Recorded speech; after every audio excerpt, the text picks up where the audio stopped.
recording is started, and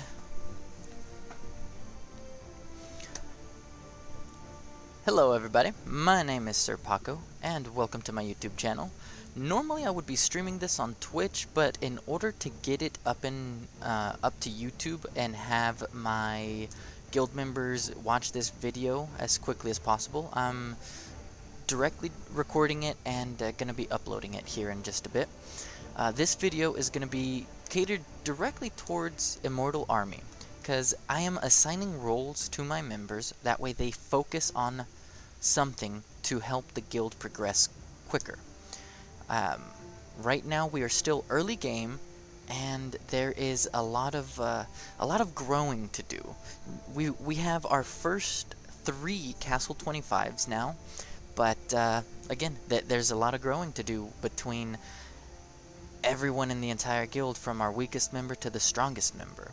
Therefore, we are gonna go into the brunt of it.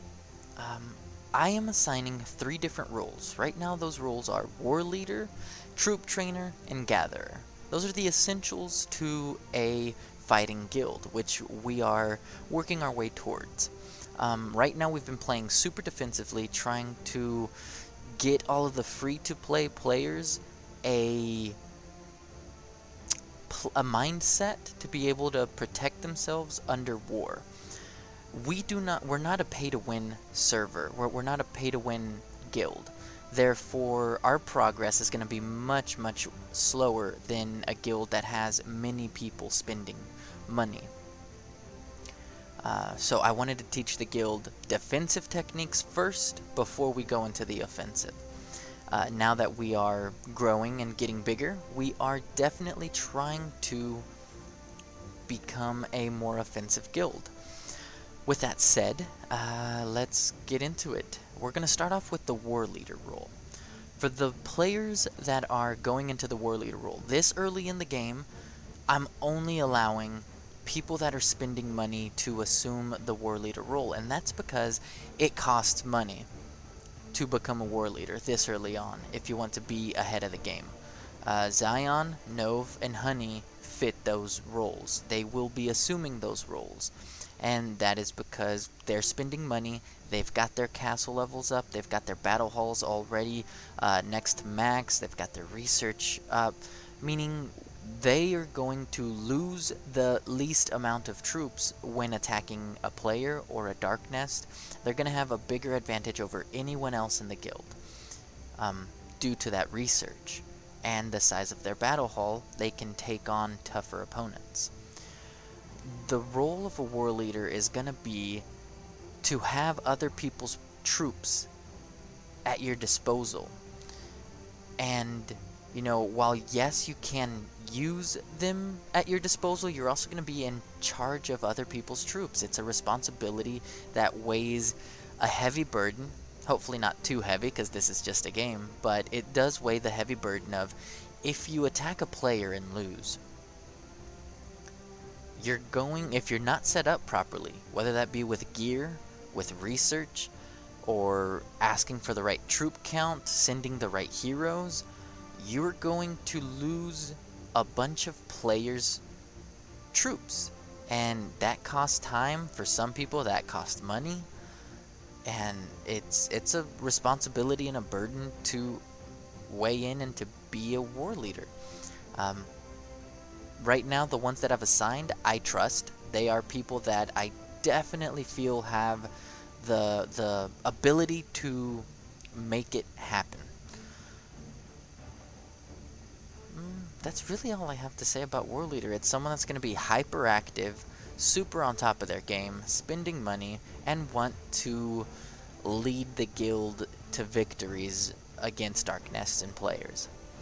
The next role we're going to talk about is Troop Trainer. Well, actually, let's jump back to War Leader. With War Leader, your focus is to get your castle to level 25 at all costs. You're not going to be focusing in on anything else other than unlocking those T4 troops first, so that you can be that leader that we need you to be. So every bit of speed up, every bit of research is going to push this castle to level 25. You're going to want these resources, get this watchtower and everything, get everything to castle level 25. Once you can accomplish that, then we are going to be able to, the whole guild is going to be providing you with resources to help you get what you need. Your biggest drawback is going to be those speed ups. It's going to be waiting on things to finish and complete. So get on it and get working on it. That's it. You got two options: work on it or get to work on it. Now let's go back to troop trainer. With troop trainers, you're gonna be sending your troops to the war leaders to battle Darkness, where you don't really have to worry about losing too many troops. But you're also going to be sending them to attack other players. When you send troops, you get some of those troop kills. You will also get some of the loot. More importantly, you're going to help the guild defeat our tougher opponents. As a troop trainer, you need to be prepared to lose a lot of troops, because you're going to be sending them left and right, attacking other players. Your priority number 1 is going to be training troops.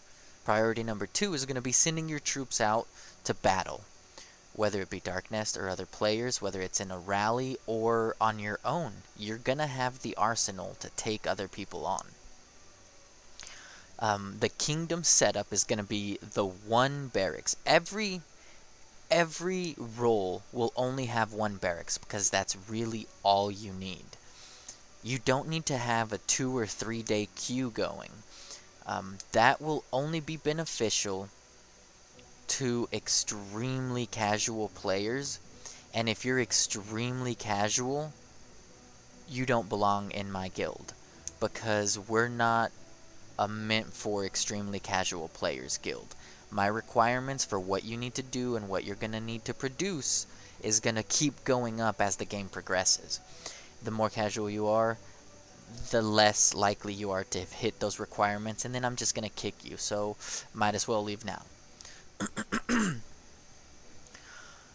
You're going to want one barrack. You are going to want about 4 to 5 infirmaries. I believe in the guide that I sent you, I might have put 6. Let me double check my own guide so I can see what I wrote down for you. Let's see. As a troop trainer, you're going to want 4 infirmaries. So pop 4 infirmaries up, make it the last block back here, 4 infirmaries, and then the rest of this is going to be manors. The reason you only want 4 to 5, you're not going to be able to save a whole lot of troops, but you're going to be able to produce your troops a whole lot faster. At the end game, your castle's going to be looking very different, but right now that we're in mid game, this is what I want your castle to look like. 1 barrack, 4 infirmaries, 12 manors total when you add up all the remaining spaces. You're going to need to keep your infirmaries as high as possible in order to get the highest amount of wounded soldier slots. That way, you can protect as many troops as you can when you do attack and when you do get attacked. Because when you start cranking out those troops, there's no way for you to save all of the troops that you're going to be crafting. You can shelter, you can send them out to friends, but in the end, you're going to have more troops than you can protect.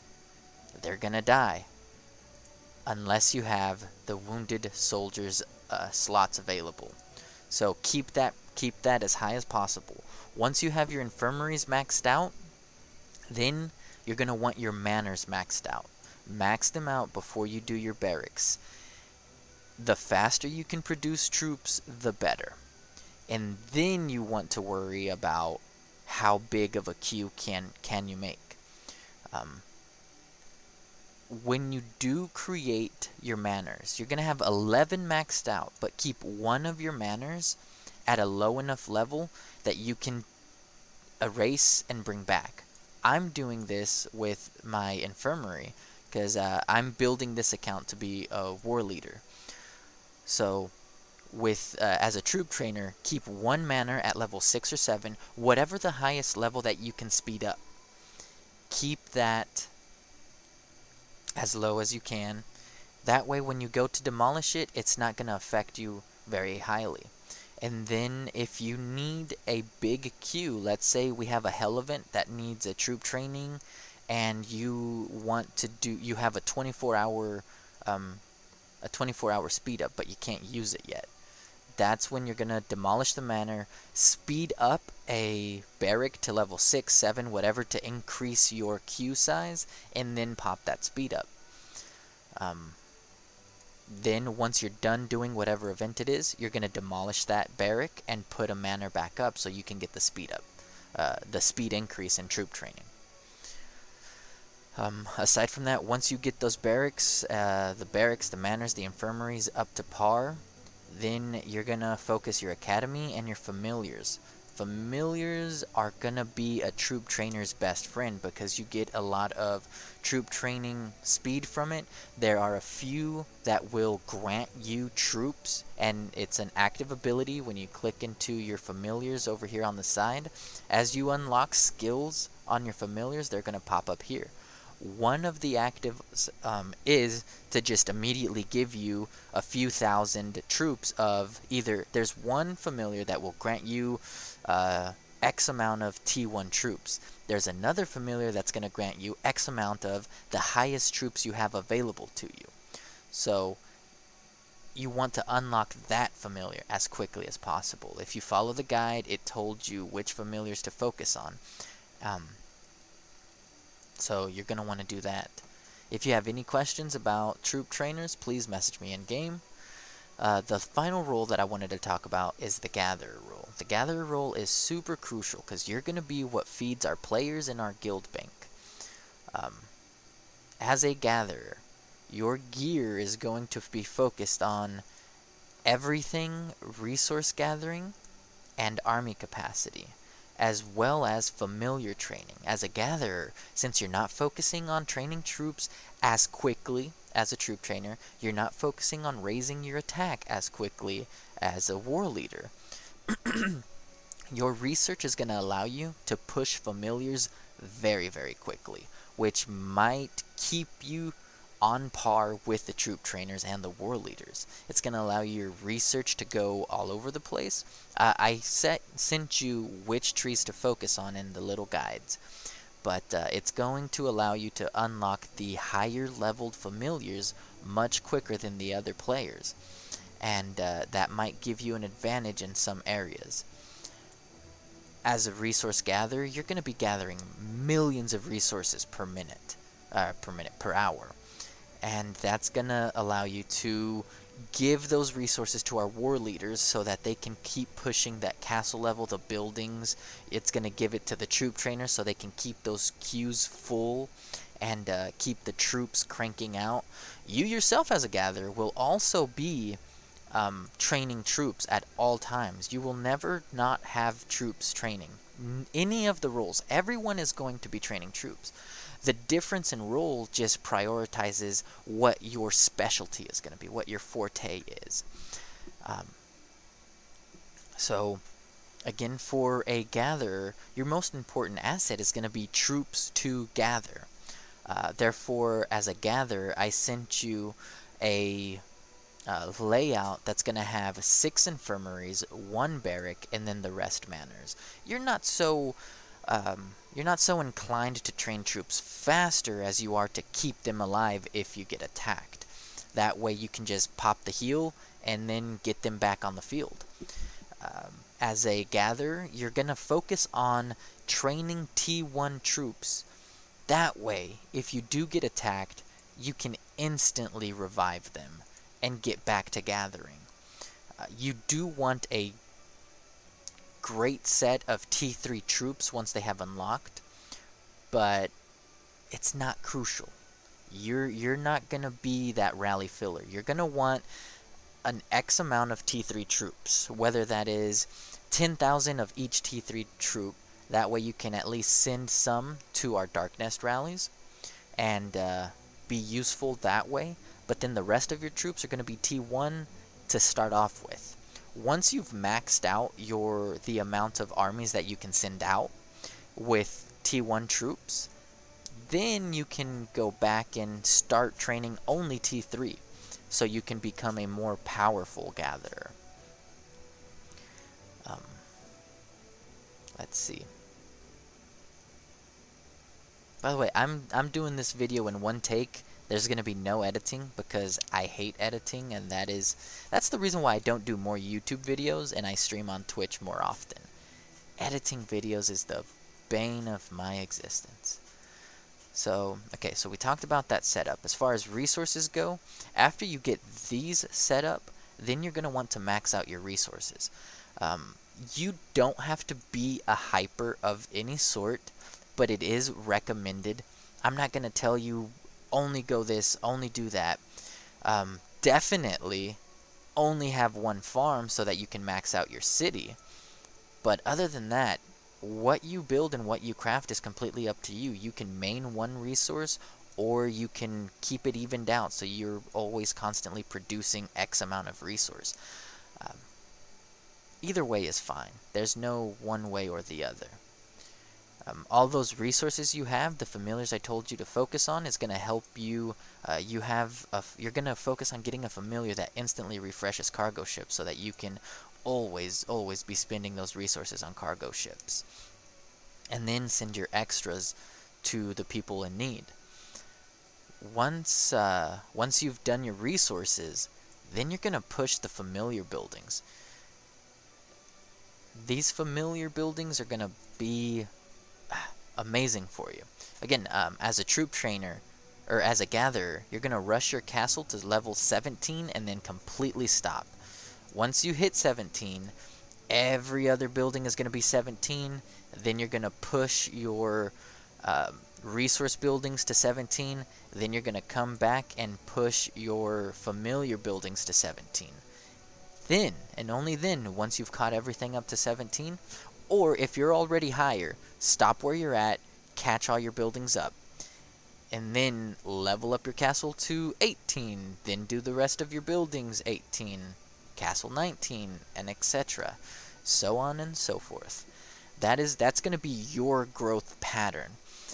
It may seem like, oh, but then it's going to take me forever to get to castle 25. That's fine. You really don't need castle past 17 to be a very efficient kingdom. If you've picked a role, castle 17 is the starting point for everything. And getting everything caught up is going to take you a long time, but you will become super efficient at doing what it is you're going to be doing. Again, if you have any questions about any of the roles, send me an in-game mail, and I will get back to you on that. Now, for anybody watching this that is not in my guild, if you are interested in being a part of Immortal Army and helping us take over this kingdom, then please send me an in-game mail. The requirements right now are 5 million might, 5 million might requirement, as well as a relocator if you're in the same kingdom, or a migration scroll if you're out of kingdom.